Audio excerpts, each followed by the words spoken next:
আমি থাকি আর না থাকি, আমার কবিতারা সাক্ষী হয়ে থেকে যাবে প্রজন্ম থেকে প্রজন্মের পরিবর্তনে। 19 থেকে 20 শতকের পালা বদলে হারিয়েছি কিছু রঙিন অধ্যায়, পরিবর্তনের দোহাই দিয়ে লুকিয়েছি মুখ, সভ্যতার সম্ভ্রম লুকানো ওড়নায়।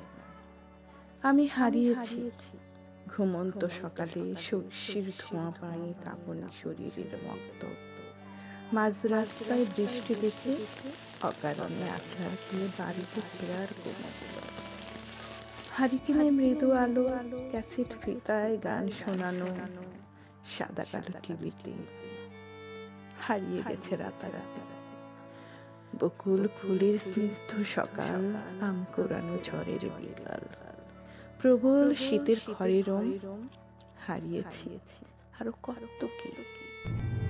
ঘরে ফেরা পাখি নেই সন্ধ্যার আগে ঘরে আয়, বাবার দেয়া নিয়ম নীতি হারিয়ে যাওয়ার সাক্ষী আমি দেখেছি মোবাইল ফোনের দৌরত্বের কাছে চিরকুটের অসহায় আত্মসমর্পণ, যান্ত্রিকতার স্পর্শে বিশুদ্ধ ভালোবাসার নিষ্ঠুর অবনমন। আমি নির্বাক চোখে দেখেছি ড্রোনের যুগে ঘড়ির তাচ্ছিল্যের গল্প, কিছু স্মৃতিতে মরিচা ধরেছে অনাদরে থেকে যাওয়া ডাক বাক্সের মতো।